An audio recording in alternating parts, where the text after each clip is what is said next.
Hello, everybody. Scott Golden here with the Pro Wrestling Logic YouTube channel and the Mid-South Wrestling Review Series. The 20th of November is our focus for today in the year 1982. And once again, a heavy wrestling-related show. The Grappler and Kelly Kiniski in a tag match here against Buck Robley and Mr. Wrestling 2.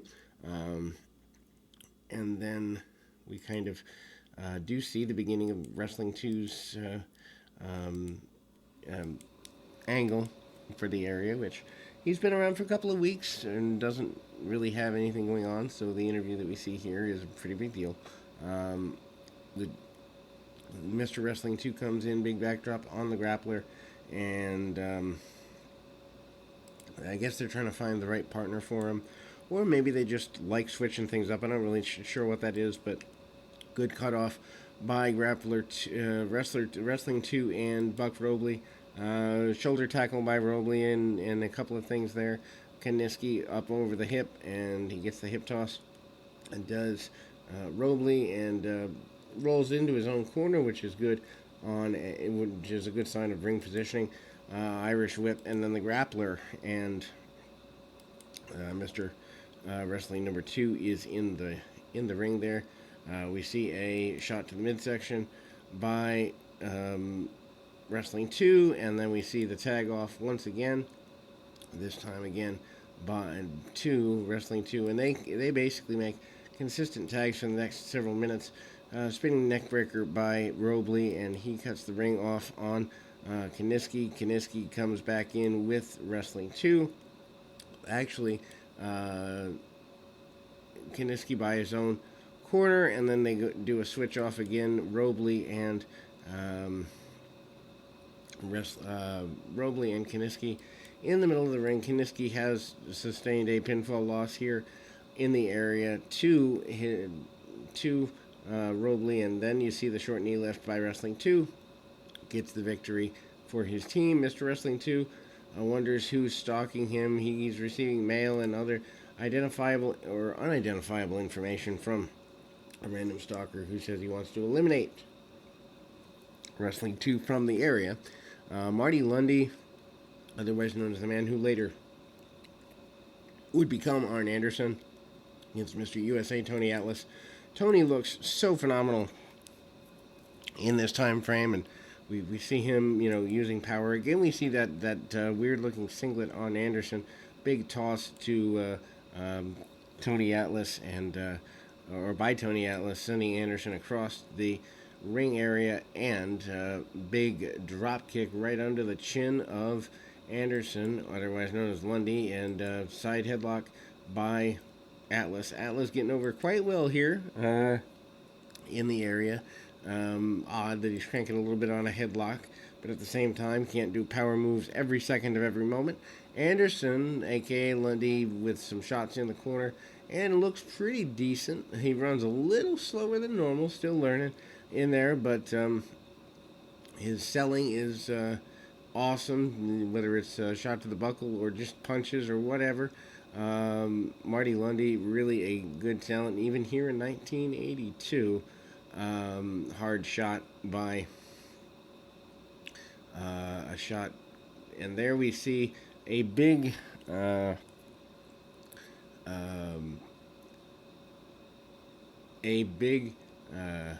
headbutt by Atlas, and a press slam, 1-2-3 press slam gets him the win. Hacksaw Duggan with the tag team, one half of the tag team championship and the Louisiana championship against Ted Allen, who eventually would become one of the Nightmares. But then we continue to see a series of shorter matches. Duggan really, I guess, doesn't have a full-on feud. They kind of tease the Atlas thing, but they haven't really done anything with it on TV yet. Probably doing it around the house show loop at the time. Hard shot by Duggan, and Duggan, obviously much more of a brawler, punch, kick, basic stuff, and getting what he needs to get done as quickly and efficiently as possible. We see Nightmare Ted Allen with a bit of a comeback. Doesn't get him very far, though. Punches and kicks doesn't really do much for him. Tackled by Duggan. Duggan not taking a backward step, not impressed with anybody except himself these days. Maybe Ted DiBiase, his friend, and Matt Bourne. Although he and Bourne have some legitimate real life heat, I don't remember the full story on that. Duggan, though, with a huge body slam and manages to turn that, or what looked like a body slam, held him up there like he was going to do the spinning slam he normally does and hits a backbreaker instead. And ultimately has the advantage for most of the match. Double axe handle to the spine. Duggan just so dominant and hits the back elbow, among other things. Hits a suplex and then goes for that kind of running, falling knee. Gets the victory, relatively easy for him. Speaking of easy, Kamala and Joe Gaines is up next, and you can, I'm sure, guessing by the combatants, tell who's going to win this. Gaines might have actually been the African American who donned the mask last week that everyone thought was Junkyard Dog, including me for a moment or two. Obviously, Friday, there with Kamala. Big chops by Kamala. I mean, Kamala doesn't need to do a lot. Obviously, wrestling barefoot, which has always kind of stunned me. Some guys can do it. Very few can do it well.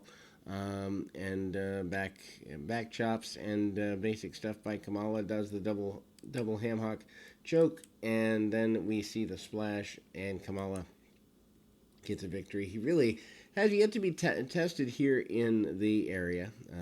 Tony Anthony and Chavo Guerrero is up next, and obviously Anthony still finding his way, but he looks happy to be there. Guerrero has already found his way through the 70s and early 80s here, and, a basic match trying to get him over. Don't know where he's going in 1983, but I'd assume it'd be somewhere pretty good for him, as he's not a guy you would want to have on your roster and throw away or underuse. And Bill Watts, for lack of and there's a lot of criticism on Bill Watts, but when he believes in you, he'll use you hard and he'll use you well.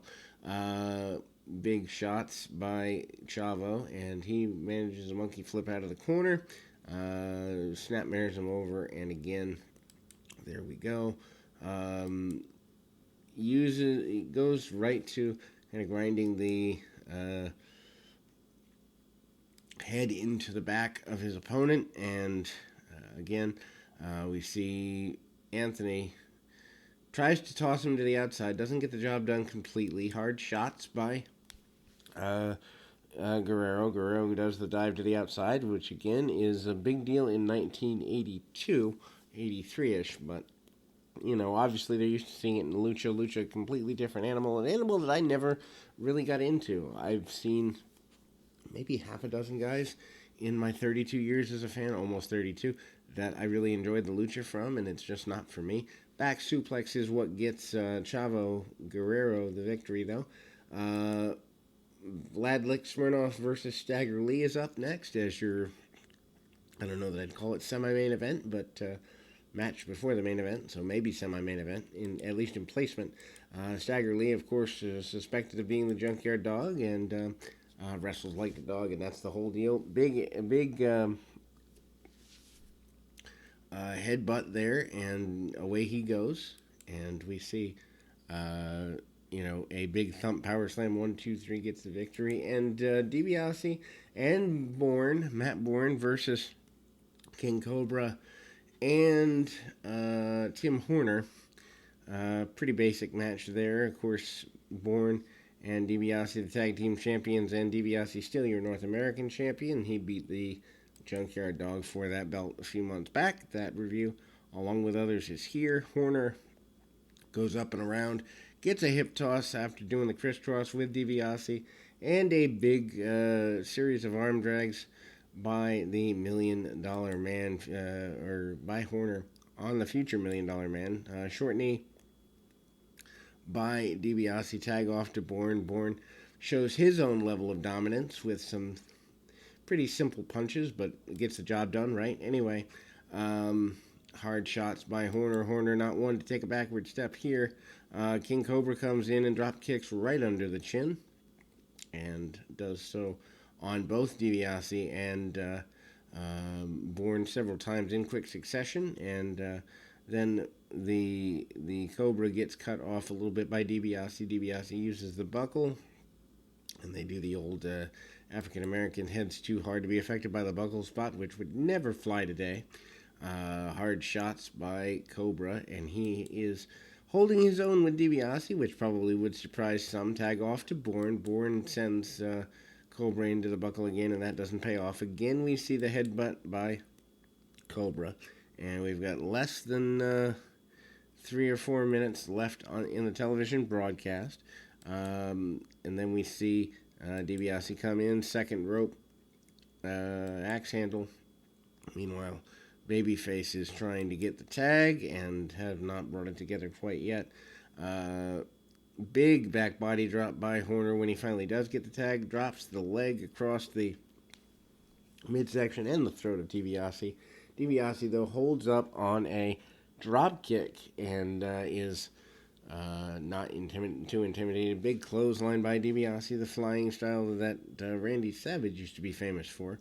Double team by Bourne and DiBiase. Bourne with a huge power slam, almost akin to a Buzz Sawyer style power slam, and the tag team champions get your victory here. We will be back with more action right after this.